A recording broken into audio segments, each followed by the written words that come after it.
Halo, apa kabar sahabat LKBH SMSI Riau TV?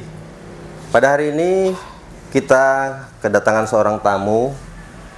Dia adalah praktisi hukum dan juga aktivis hukum, dan kita akan mendengarkan pengalaman selama menjadi praktisi dan aktivis hukum. Saya perkenalkan Mbak Eka Medieli.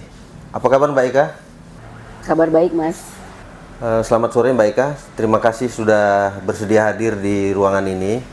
Dan kali ini kita ingin mendengar apa saja pengalaman Mbak Eka selama menjadi praktisi hukum dan aktivis hukum. Saya jadi advokat atau lulus advokat tahun 2002. Memang sih sampai dari tahun 2002 sampai saat ini belum pernah ganti profesi, masih tetap jadi advokat gitu, Mas.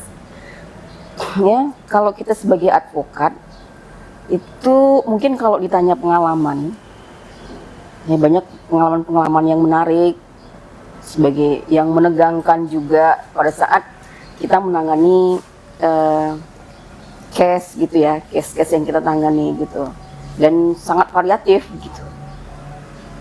Mungkin salah satunya saya pernah menangani perkara. Waktu itu saya bergabung dengan salah satu advokat senior juga di Pekanbaru gitu kan. Tahun berapa itu? Sekitar, kalau yang paling menarik dalam kehidupan saya itu ya, tapi rata-rata sebenarnya semua banyak hal-hal unik dalam perkara yang kita tangani, tidak hanya ini. Nah, tadi saya memperkenalkan Mbak Eka kepada pemirsa bahwa Mbak Eka juga selain praktisi hukum adalah aktivis hukum. Nah, apa pengalaman Anda sebagai aktivis hukum? Saya itu sebelum jadi advokat profit gitu kan, jadi aktivis gitu kan, aktivis di lembaga bantuan hukum. Ya, lembaga bantuan hukum. Pasti banyak pengalaman itu di situ ya, yang menyangkut masyarakat tidak mampu. Nah, apa pengalaman yang Anda lalui pada saat itu mendampingi masyarakat?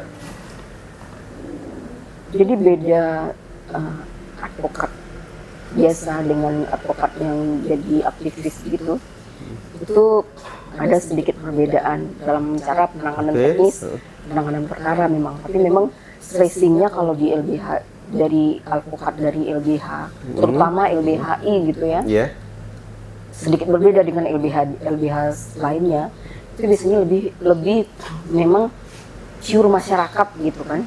Bahkan kita waktu itu tuh karena kita masih merintis, itu nggak ada dana sama sekali. Justru kita yang TT-annya gitu kan yang mainin, dan memang minim sangat, bahkan mencari dana gitu kan.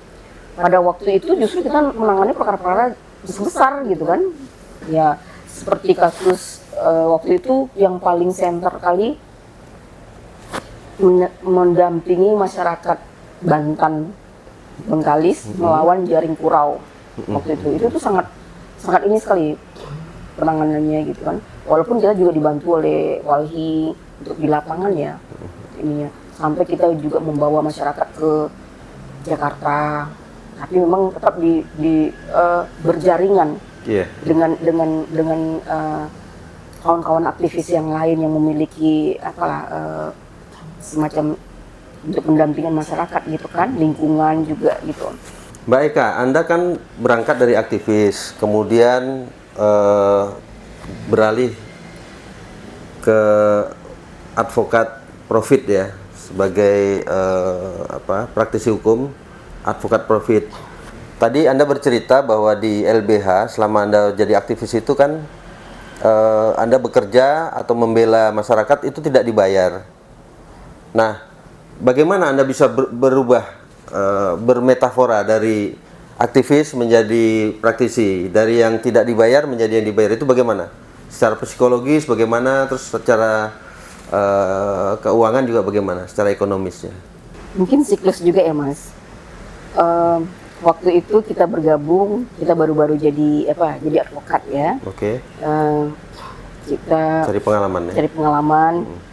di LBH, dan kita juga waktu itu yang membentuk LBH gitu kan. Masih baru-baru jadi semangat Jadi, semangat ya. iya, semangatnya tuh masih inilah kan, masih tinggi. semangat tinggi gitu kan.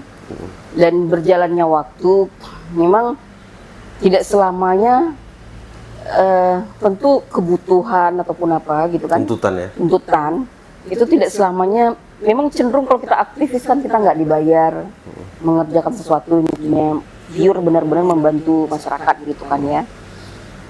Nah kemudian perlahan beralih gitu kan, ya, digantikan sama yang muda-muda ya. diganti, dan itu juga Ada regenerasi di LBH sendiri gitu kan, yang sudah dari volunteer kemudian menjadi pengurus, setelah jadi pengurus sudah ini jadi penasehat, kemudian sudah di luar ini ya, di luar struktur gitu kan. Itu sih. Nah kemudian dia bergabung dengan bergabung dengan rekan-rekan advokat yang lain di luar gitu. Jadi itu Anda sih. sekarang sudah mendirikan kantor sendiri, kantor pengacara profit ya. Tapi apakah Anda masih menangani perkara yang menyangkut prodeo atau menyangkut masyarakat tidak mampu juga saat ini? Saat ini, ya setelah kita keluar, kita ada bergabung.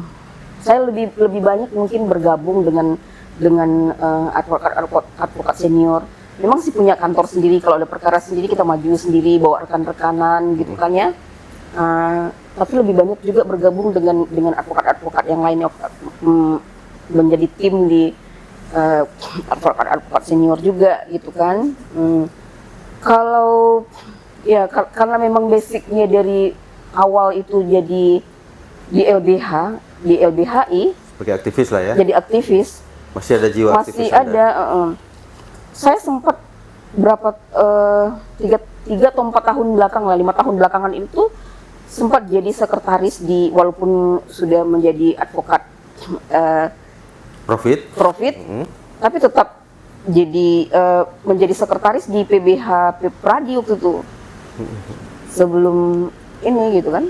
Oke. Jadi Anda walaupun sudah menjadi advokat yang ya profit oriented lah ya, itu masih mendampingi ya. Iya.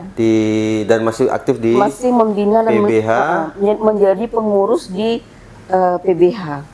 Ya. Nah, selama di PBH itu apa saja kasus yang Anda tangani yang menyangkut bantuan hukum ya? Ada beberapa, tapi saya mungkin karena saya sekretaris, saya mendampingi tapi nggak turun lagi langsung, tapi memimpin adik-adik kemudian yang baru-baru, membina gitu kan, mengarahkan mereka gitu kan. Ada perkara-perkara prodeo yang masuk, kita kasih ke mereka, terus saya dampingin gitu kan.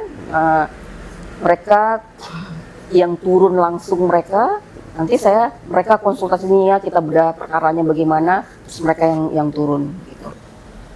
Ada banyak Anda mendampingi juga masalah kasus orang tidak mampu, masyarakat yang tidak mampu membayar pengacara di Petun, itu bagaimana? Di Tun itu saya pas di Posbakum itu tuh sebenarnya kan memang cuman insentif doang gitu kan ya. Dan untuk menangani masyarakat, perkaranya? kalau perkaranya juga di waktu itu, kalau untuk pokok perkara itu ditanggung oleh pengadilan waktu itu. Ada beberapa itu tuh pokok untuk masuk ke biaya pop ya, itu ditanggung oleh negara. Oh, jadi kalau warga ada kalau yang tidak mampu diizinkan mengajukan permohonan didampingi oleh Posbakum, ya. Itu mengajukan permohonan, itu popnya bisa kalau dikabulkan oleh ketua, itu bisa di cover oleh pengadilan. Perkara per bulannya yang Anda tangani di Posbakum? Kalau di Posbakum itu waktu itu yang lebih banyak itu konsultasi.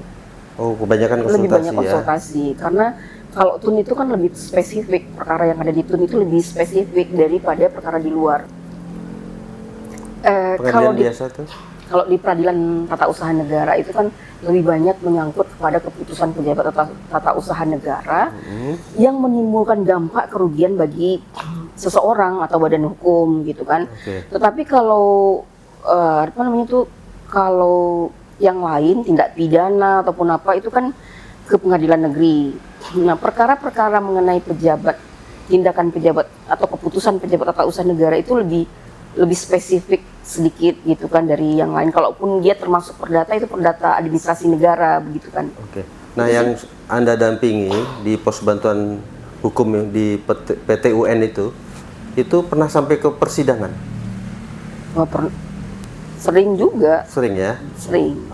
Ada beberapa. Itu bagaimana keputusannya? Sampai keputusan itu bagaimana? Yang Anda tangani pernah, kalau di pengadilan itu kan ada istilah menang dan ada kalah ya? Atau seperti apa? Kita dampingin tiap tingkat peradilan. Dari itu Anda tingkat pertama, ya tingkat pertama, tingkat banding sampai kasasi kita dampingin. Walaupun mungkin pop yang di cover tuh nggak sampai ke apa namanya tuh, ke tingkat kasasi. Cuman ya karena mungkin basic saya tadi itu lebih banyak di rodeo dulunya, ya saya banyak juga membantu walaupun tidak ada pop ataupun apa, kita bantu. Sebenarnya LBH pada saat itu LBH yang saya pegang waktu itu belum akreditasi. Jadi biaya masih kita cover sendiri gitu. Selain kalau pop dibiayai oleh TUN, peradilan TUN, yang lain-lainnya kita cover sendiri. Mbak Eka, sebagai penutup pertemuan kita sore hari ini, apakah ada yang ingin Mbak Eka sampaikan kepada pemirsa sahabat LKBH SMSI TV? Silakan. Ya, seperti yang Mas sampaikan tadi juga, salah satu tempat juga mencari bantuan hukum, LKBH SMSI TV juga bisa ya. Iya. Sahabat LKBH SMSI TV Riau, selain di pos bantuan hukum yang ada di beberapa pengadilan, di LKBH SMSI sendiri kita juga menerima dan siap untuk mendampingi bagi warga yang ingin mendapat bantuan hukum. Itu bisa kita dampingi juga secara prodeo dan secara gratis. Untuk itu kami menunggu dan silahkan kepada seluruh sahabat atau warga Pekanbaru yang ingin mendapatkan bantuan hukum, kami juga akan siap untuk mendampingi. Terima kasih Mbak Eka sudah hadir pada sore hari ini dan sudah berbagi pengalaman sebagai praktisi hukum, dan itu sangat bermanfaat bagi kita semua. Pemirsa, sahabat LKBH SMSI TV, kita akhiri pertemuan pada kali ini dan kita akan berjumpa lagi di segmen yang lain. Assalamualaikum warahmatullahi wabarakatuh.